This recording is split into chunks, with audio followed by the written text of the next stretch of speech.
Greetings everyone and welcome back to 365 Days of Prog. Today we're going to be reviewing the album Viva Koenji by the band Koenjihyakkei. Hi, my name's Naomi.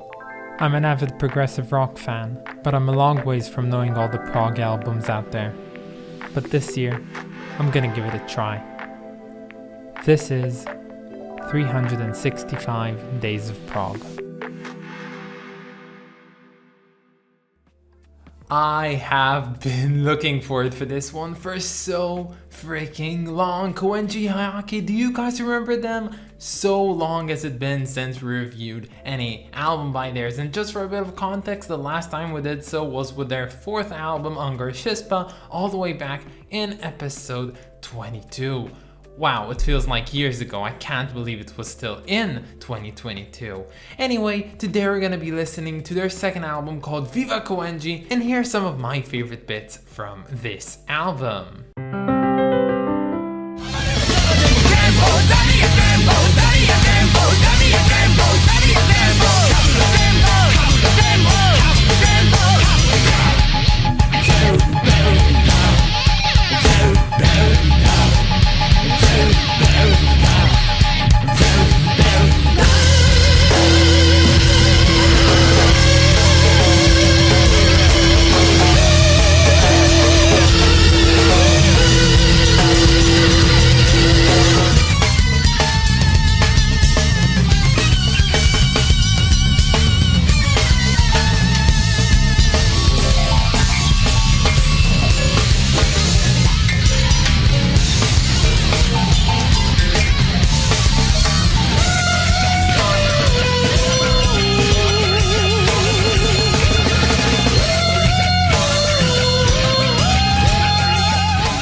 Thus far with this series, I've learned many things, but I do think that there are two main things that I can take out and actually talk about in today's album's context. The first one, of course, is the fact that, well, sometimes I assess things incorrectly, if that's even a thing. Of course, all the reviews that I do on here are subjective. They are what I feel about a certain album, and what I feel might not be the same as you guys feel. And well, sometimes I get incorrections myself. Yes, there are albums which I rate high which shouldn't have been rated so high, and vice versa.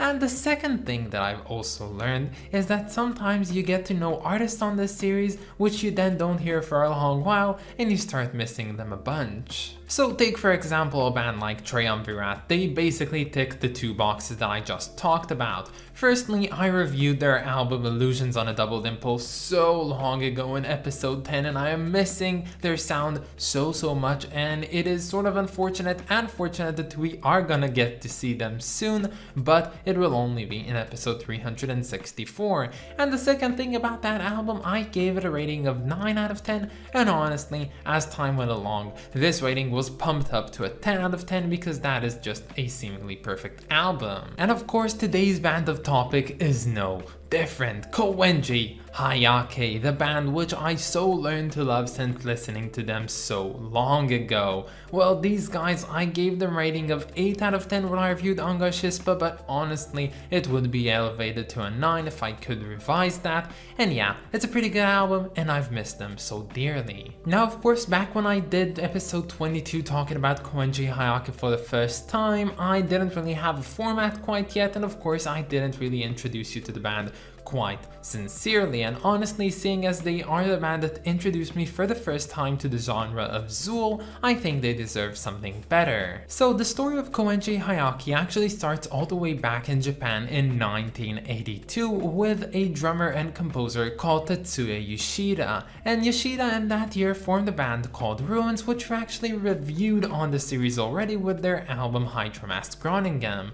And well, while that band could be classified as a Zool band, it was mostly an avant-rock project by him. And after keeping up the duo form, having him as the drummer and sort of vocalist and also a bassist and a vocalist in Ruins, he decided in 1991 that he wanted to do something a bit bigger, so he recruited a bunch of people to form a new band called Koenjihyakkei, which would be formally a Zool band and would be sort of an homage to the greatness of Magma. Now their name actually came from the district in Tokyo which most of the band members resided in, called Koenji, and when you take the Hyakkei and put into it, you get a sort of rough translation that translates over 200 sites of Koenji. And after touring and building a body of work for about 3 years, the band finally came out with their debut album in 1994, which also happens to be the only one of their 5-album discography to not be featured on this year's list. And well, this one was pretty similar to the sound of Ruins in a way, of course being more effervescent, seeing as they had 2 times the amount of players than Ruins had.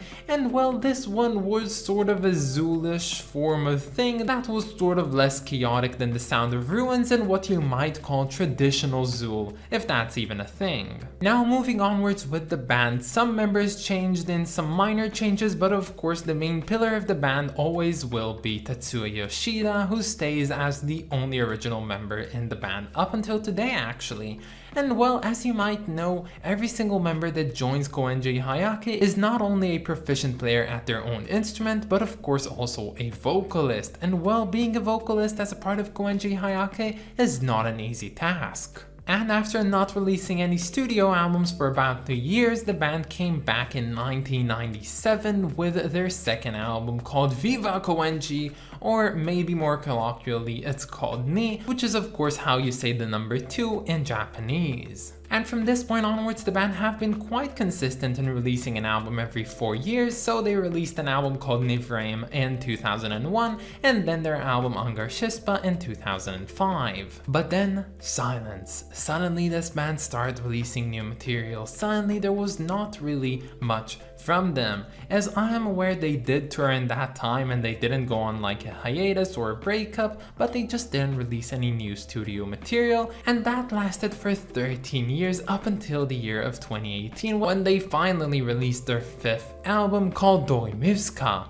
And well, this one was a revival for the band, and assuming that they will go back on the trend of releasing an album every 4 years, we can still hope that maybe, just maybe, they'll release a new one in the month and a half we have left in 2022. Now, as a whole, Koenjihyakkei are an essential band for the world of Zool, but also for the world of prog at large. These guys are amazing and quintessential, and as one of my loyal viewers on the channel called Uppsala Nova has stated, Koenjihyakkei basically were one of the pioneers of what you might call the 3rd wave of Zool, or the Japanese wave of Zool music, and these guys just paved the way for so much greatness to come afterwards. And personally, I've talked to several people who have seen this band live, and each and every one of them told me that they were not disappointed by them. Now this actually brings me up to my next point in this video, and that's the fact that, well, Koenjihyakkei's music is really hard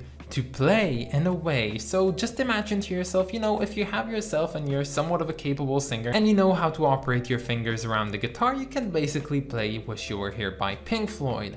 But that is not the same when it comes down to Koenjihyakkei's music, and especially not songs from this one. Yes, you need a very specific group of people to pull this one off. And while I would classify Koenji as a group of players with very high capabilities of being able to perform, sing and play, I would not even call them superhumans because, well, they're simply not. And when it comes down to creating music, you gotta understand that if you record an album which is just going guns blazing all throughout for an hour long, you wouldn't really be able to recreate that in a live setting. So when I listened to this album and I realized that it wasn't really all that extreme as I was expecting from them, at first I was kind of surprised, but then I realized why they might have been so reserved, and that's merely for the fact that they had to also play this live. And honestly, starting with the first track on here, it takes so much energy to even do just that one 10-minute song that I honestly can't see how you can maintain those energies for an entire hour afterwards. And just to stop everything right there, if you're one of those people who doesn't know what the Koenjihyakkei sound is like, well, you gotta go ahead and check them out because they're out of this world, really. So this album opens up with a track called Krembo, Zavia, of course really odd names in Kobe and who knows what they mean.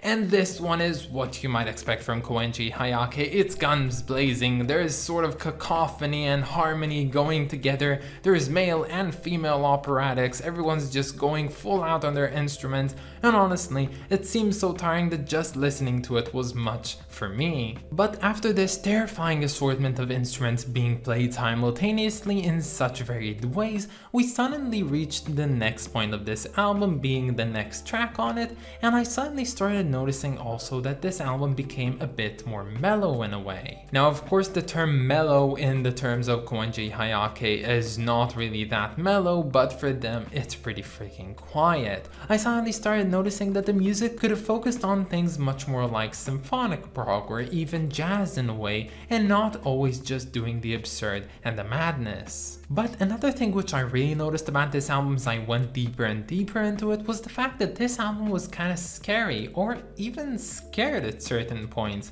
Yes, just a few weeks ago I reviewed Damnation by Opeth as like the Halloween special episode, and honestly, after listening to this one, I kinda regret that decision because this album would have made a much better decision for that day. And the first hints of this spookiness, maybe terrifying, horrifying, whatever, comes with the second track called Gradinoba Revos, and this one sort of sounds to me like a very ominous choir trying to conjure up the lost soul of Christian Vander in some sort of science, and then they fail and we move on to another track called Quidom, which in this one they get possessed by the soul and suddenly they turn into demons and start playing metal. It was all the way pretty freaking scary. And while this magnitude of fright fluctuated as the album went on, I do believe that a lot of its songs were pretty much horror songs, and I think it all came to a peak when I listened to the second to last epic on the album called Quota Daha, and this one I could only describe really as sounding like the soundtrack to an alien horror flick.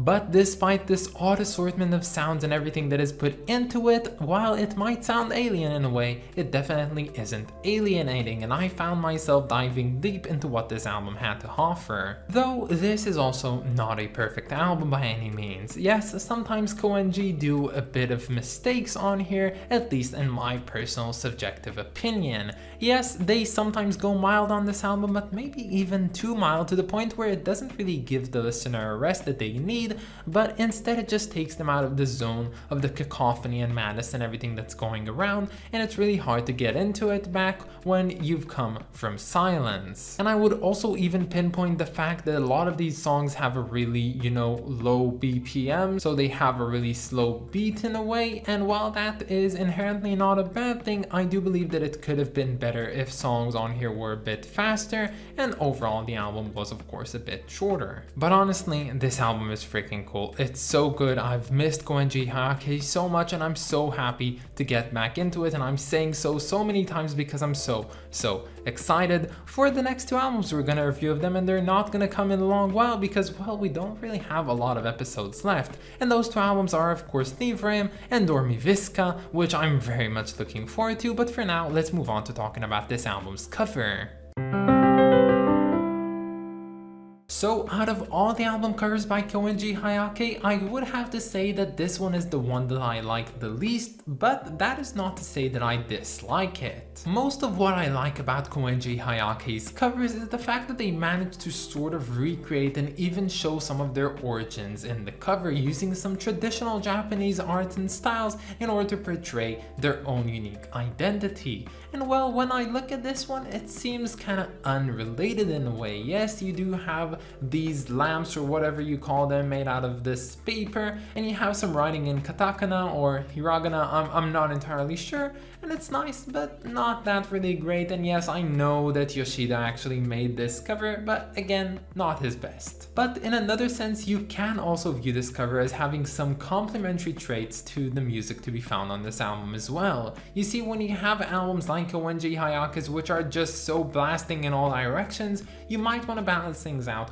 with a very mild and timid album cover, and in this case, this one's doing a pretty good job. So honestly, when it came down to it, this album got an 8, but I considered giving it a 7 because, well, I didn't think like it deserved the same rating as Undertake because I think that Undertake is better, but now when I've come to think of it, I realized that I should just up the rating of Undertake to a 9 retroactively and give today's album Viva Koenji a rating of 8 out of 10. But that's about it, guys. I hope that you enjoyed this video and stay tuned for tomorrow because we're gonna be reviewing, and yes, this is the longest title on the series so far. This is an album called Good Apollo on Burning Star 4, Volume 1, From Fear Through the Eyes of Madness by Coheed and Cambria. I can't believe I finally managed to say it. I of course want to thank my lovely supporters over on Patreon, so thank you so much to Clay, Warner, Wrist of Kings, and Lindsay Haycox. You guys are just the best, and if any of you want to support me over on Patreon, you can find the link down in the description or in my about page. But that's about it, guys. Have a wonderful day, and I'll catch you all tomorrow. Bye, guys.